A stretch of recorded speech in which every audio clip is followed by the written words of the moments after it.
దసరా శరన్నవరాత్రి మహోత్సవాల్లో చాలామంది అమ్మవారిని పూజిస్తూ ఉంటారు. కొంతమంది ఇళ్లలో పూజిస్తారు, మరికొంతమంది ఇంద్రకీలాద్రిపై దుర్గమ్మను ప్రతి అలంకారంలో దర్శించుకుంటారు. చాలా ఊళ్ళలో ఉన్నటువంటి ఆలయాల్లో కూడా దర్శనం చేసుకుంటారు. కానీ అమ్మవారిని దర్శించుకోవడం వల్ల కలిగే ప్రయోజనం ఏంటి? ప్రతి ఒక్కరు కూడా చాలామంది భక్తి శ్రద్ధలతో వస్తారు. కానీ ఏదైతే అమ్మవారిని దర్శించుకుంటే అంత మంచి జరుగుతుందని చెప్తారు. కానీ మనం ఏం చేయాలి ఫస్ట్ అనేది ప్రస్తుతం మనతో మాట్లాడేందుకు అయ్యగారు మొత్తం కూడా ప్రతి ఒక్కరు అమ్మవారి దర్శనానికి వస్తూ ఉంటారు, ఇళ్లలో కూడా పూజలు చేస్తూ ఉంటారు. కానీ అందరూ అమ్మవారు చాలా మేలు చేస్తారని చెప్తూ ఉన్నారు. కానీ సమాజం పట్ల కూడా కొంత ఇది ఉంటుంది. అసలు ఏంటిది అసలు మొత్తం దానికి సంబంధించి? శ్రీమాత్రే నమః. శరత్కాలే మహాపూజ క్రియతే యాచవార్షికి తస్యాన్మమైతన్ మాహాత్మ్యం శ్రుత్వా భక్తి సమన్విత అని దేవీ మాహాత్మ్యంలో జగన్మాత ఉవాచగా చెప్పబడినటువంటి శరదృతువు యందు ఎవరైతే నన్ను ఉపాసిస్తారో అంటే ప్రతి సంవత్సరం కూడా నేను వారిని పరిపూర్ణంగా అనుగ్రహిస్తానని జగన్మాత సెలవిచ్చింది. అందుకోసం మనం శరన్నవరాత్రి ఉత్సవాలు జరుపుతూ ఉన్నాం. అయితే ఈ శరన్నవరాత్రుల్లో మనం గమనించినట్లే అయితే ప్రధానంగా మహిషాసుర వధ జగన్మాత జరిపి తర్వాత విజయోత్సవముల ద్వారా అందరిని అనుగ్రహించడం మనం చూస్తూ ఉన్నాం. మహిషాసుర మర్దిని అంటే అర్థం ఏమిటంటే, మహిషము అంటే దున్నపోతు అంటే పశువు, అంటే పశువు అంటే జ్ఞానం లేనిది, దాని ద్వారా ఆసురీ శక్తులు వస్తూ ఉంటాయి. ఆసురీ శక్తి అంటే దుష్టత్వము, దుష్టబుద్ధి, దురాచారములు, వాటిని మర్దనం చేసే తల్లి కాబట్టి ఆవిడ మహిషాసుర మర్దిని. కాబట్టి మనలో ఉండేటువంటి దుర్గుణములను, సమాజంలో ఏర్పడేటువంటి ఆసురీ శక్తులను తొలగించడమే లక్ష్యంగా ఈ శరన్నవరాత్రి ఉత్సవములు అమ్మవారికి మనం జరుపుతూ ఉన్నాం. అయితే మనం గమనించినట్లయితే ప్రతిరోజు కూడా అందరూ కూడా అమ్మవారిని పూజించే సమయంలో ఏ రంగు చీరను అమ్మవారికి మనం కట్టాలి, ఏ నైవేద్యాలు అమ్మవారికి మనం సమర్పించాలి, ఏ స్తోత్రములతో అమ్మవారిని పూజించాలి, మనం ఎలాగైతే భావించి అమ్మని ఉపాసిస్తూ ఉన్నామో అదేవిధంగా మన సమాజంలో కూడా చేయవలసినటువంటి కార్యముల చేత కూడా భగవద్ ఉపాసన చేసేటువంటి అవకాశం మనకి ఉన్నది. ఎందుకంటే మొదటి రోజున అమ్మవారిని మనం శ్రీ బాలా త్రిపుర సుందరీ దేవి అనేటువంటి రూపంతో మనం దర్శనం చేస్తూ ఉన్నాం.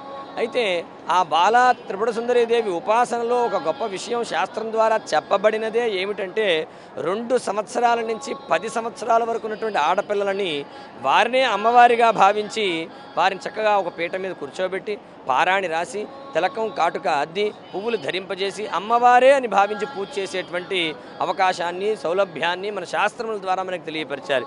మన నిజంగా సమాజంలో అందరూ అట్లాంటి పనిని కనుక చేయగలిగితే, అట్లాంటి ఉపాసన నేరుగా అమ్మవారే అని భావించి అటువంటి పిల్లల్ని కనుక పూజ చేయగలిగితే చాలా వరకు అనర్థాలు చాలా నివారణ అవుతాయి.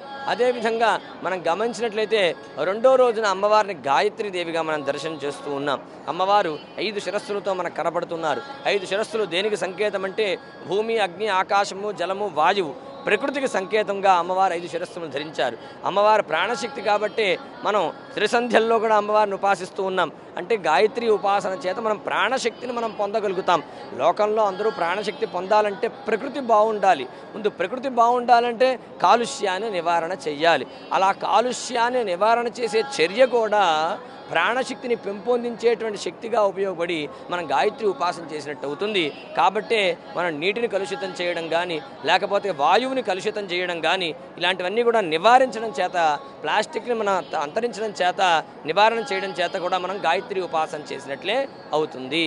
అదేవిధంగా మనం 3వ రోజున చూస్తే అన్నపూర్ణాదేవిని మనం దర్శనం చేస్తూ ఉన్నాం. అమ్మవారు చక్కగా ఆహారాన్ని వడ్డించే స్వరూపంగా మనం అనుగ్రహిస్తుంది ఆ తల్లి. అన్నం చేతనే లోకములన్నీ నడిపింపబడుతున్నాయి కాబట్టి అన్నం ప్రధానమైనది. కాబట్టి ఆ రోజున అమ్మవారి పూజతో పాటుగా మనం 10 మందికి అన్నం అందించడం అంటే అన్నదానం చేయడం, అయితే అన్న ప్రసాదాన్ని ఇవ్వడం ద్వారా కూడా అమ్మ సంతోషింపబడుతుంది. అంతేకాకుండా సమాజంలో ఈ ఆహారాన్ని మనం పొందడానికి ఎవరైతే కారకులుగా ఉన్నారో రైతులు ప్రధానంగా వారిని గౌరవించడం కూడా అన్నపూర్ణాదేవిని ఉపాసించినట్లే మనకి అవుతుంది. అదేవిధంగా మనం 4వ రోజున కాత్యాయని దేవి అమ్మవారిని మనం దర్శించాం, పూజిస్తూ ఉన్నాం. అయితే కాత్యాయని స్వరూపంలో అమ్మవారిని పూజించడమే కాకుండా మనం పెద్దలని, తల్లిదండ్రులని, గురువులని పూజించడం వల్ల కూడా మనం ఎప్పుడూ కూడా సంస్కారాన్ని పెంపొందించుకోగలుగుతాం. లోకంలో ఇటువంటి అనర్థాలు చాలా మనం గమనిస్తూనే ఉన్నాం. పెద్దలని కూడా ఇబ్బంది పెడుతున్నటువంటి రోజులు మనం చూస్తూ ఉన్నాం. కాబట్టి సంస్కారం ఎప్పుడైతే అలవరుతుందో భగవంతుడి యొక్క పూజ ద్వారానే కావచ్చు, గురువులు చెప్పినటువంటి మార్గముల ద్వారా కూడా మనం సంస్కరింపబడితే ఈ దుష్టత్వము, దుష్టబుద్ధి, దురాచారం మనకి చేరవు. కాబట్టి ముందు తల్లిదండ్రులను గౌరవించడం, పెద్దల్ని గౌరవించడం, ఆ దంపతుల్ని పూజించుకోవడం అనేటువంటిది మనం కాత్యాయని స్వరూపంలో అమ్మవారి అవతారంలో అమ్మవారిని పూజించినట్టుగా భావించి ఆ దంపతులను మనం పూజించవచ్చు. అదేవిధంగా మనం ఆ తర్వాత లలితా త్రిపుర సుందరి దేవిగా అమ్మవారిని మనం దర్శనం చేస్తూ ఉన్నాం, పూజిస్తున్నాం. మహాలక్ష్మిగా పూజించుకున్నాం ముందు అమ్మవారిని. ఆ మహాలక్ష్మి స్వరూపంగా అమ్మవారిని మనం పూజించడమే కాకుండా లక్ష్మీ నివాస స్థానమైనటువంటి గోవుని కూడా మనం పూజించాలి. గోవు యొక్క పృష్ఠభాగంలో మహాలక్ష్మి నివాసం ఉన్నది కాబట్టి గోవుని పూజించడం చేత మనం ఐశ్వర్యాన్ని పొందుతాం. ఎలాగా? ఎందుకంటే సహజంగా భూమి పంట పండిన తర్వాత దాని యొక్క సాంద్రత కొంత కోల్పోతుంది. కాబట్టి మరలా దాన్ని పునరుత్పత్తి చేయడం కోసం, అంటే పంట పండడం కోసం కావాల్సిన దానికోసం కొంత మనం ఇప్పుడున్నటువంటి సమాజంలో ఫెర్టిలైజర్స్ లేకపోతే ఇతర కెమికల్స్ వాడాల్సిన పరిస్థితి వస్తుంది. పూర్వం నుంచి ఉన్నటువంటి పద్ధతి ఏదైతే ఉన్నదో గోవు యొక్క మూత్రము మలము చేత మనం ఏర్పాటు చేసేటువంటి ప్రక్రియ ద్వారా ప్రకృతి వ్యవసాయం కనుక చేయగలిగితే మనం తినే ఆహారం కూడా కలుషితం కాకుండా ఉంటుంది. కాబట్టి గోవుని మనం పూజించడం చేత ఆరోగ్యం పొందడం అంటే ఐశ్వర్యాన్ని పొందడం అవుతుంది. కాబట్టి గోపూజ ద్వారా కూడా మహాలక్ష్మి ఉపాసన మనం చేసినట్లు. అదేవిధంగా లలితా త్రిపుర సుందరి అమ్మవారి యొక్క ఉపాసన మనం చేస్తూ ఉన్నాం. అమ్మవారిని ప్రతినిత్యం కూడా ఈ నవరాత్రుల్లో సువాసిని పూజన చేయమని చెబుతారు పెద్దలు.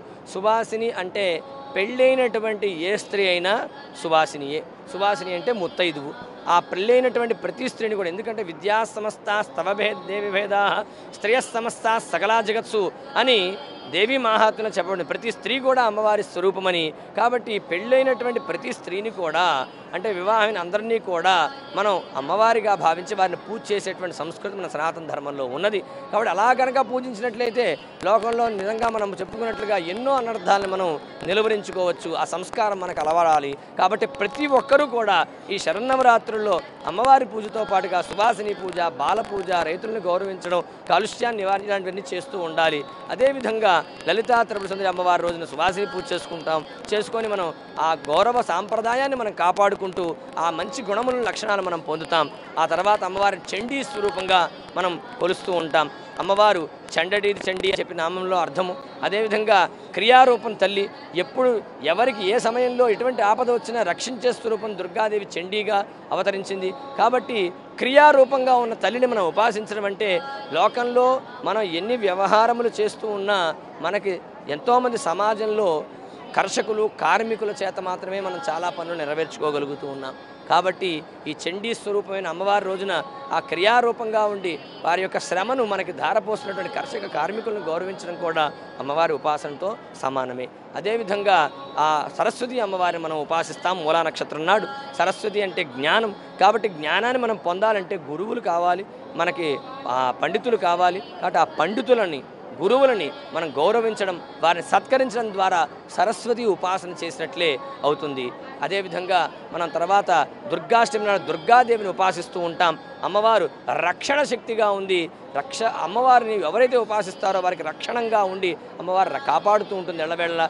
కాబట్టి మన సమాజాన్ని రక్షించేటువంటి వారు ఎవరైతే ఉన్నారో మనం లోకంలో చూస్తూ ఉన్నాం. ఆర్మీ వారు కావచ్చు, అదేవిధంగా నేవీ వారు కావచ్చు, అదేవిధంగా రక్షణ శాఖలో ఉన్నవారు కావచ్చు, వీరందరినీ కూడా గౌరవించడం కూడా మన అమ్మవారి ఉపాసనతో సమానంగానే మనం భావించాలి. అదేవిధంగా మహిషాసుర మర్దిని అవతారం నాడు మనం మనలో ఉండేటువంటి దుర్గుణములన్నీ కూడా తొలగించుకోవడం కోసం అమ్మవారి యొక్క ఉపాసన చేయడం వల్ల ఇంద్రియ నిగ్రహాన్ని మనం సాధించాలి. తద్వారానే మనం అంతర్విజయమును మనం పొందగలుగుతాం. విజయదశమి నాడు విజయములు పొందేటువంటి భాగ్యాన్ని, అంతర్విజయము తద్వారా బాహ్య విజయములను మన వెంట తెచ్చుకునేటువంటి సౌభాగ్యాన్ని ఈ శరన్నవరాత్రి ఉత్సవముల ద్వారా మనం పొందగలుగుతాం. దాన్ని నిలుపుకోవడం కోసమే ప్రతి సంవత్సరం కూడా అమ్మవారి ఉపాసన మనం చేస్తూ తద్వారా సమాజంలో మనం ఎలా ఉండాలి, అంతఃకరణంగా మనం ఎలా ఉండాలి, తద్వారా మనం ఎలా అభివృద్ధిని సాధించాలి, విజయములు పొందాలని శరన్నవరాత్రులు మనకు తెలియజేస్తూ ఉన్నాయి. శ్రీమాత్రే నమః. అంటే ఒక్కొక్క అలంకారానికి ఒక్కొక్క విశిష్టత ఉంది. సాధారణంగా మనం అమ్మవారిని కొలిచేటప్పుడు అంతా మంచి జరుగుతుంది, అమ్మవారు ఏదైతే పెళ్లి కాని వారికి పెళ్ళి అవుతుంది, దాంతోపాటు చదువుకు సంబంధించి కూడా చదువు వస్తుందంటూ కూడా ఒక ప్రచారం. కానీ అసలు సిసలు విషయాలు మొత్తం బిగ్ టీవీ మీకు ఎక్స్క్లూజివ్గా ఇప్పటిదాకా వివరించింది. ఏదైతే అమ్మవారిని ఒక్కొక్క రూపంలో కొలిచిన క్రమంలో ఏవైతే కొన్ని సూత్రాలు ఉన్నాయో వాటిని తప్పనిసరిగా ఆచరిస్తే మాత్రం ఖచ్చితంగా రిజల్ట్ అనేది ఉంటుందంటూ కూడా అర్చకులు అయితే చెప్తున్నారు. ఇప్పుడు సాయితో Narasimha, big TV, Indrakeeladri. For more videos like this, subscribe Big TV channel.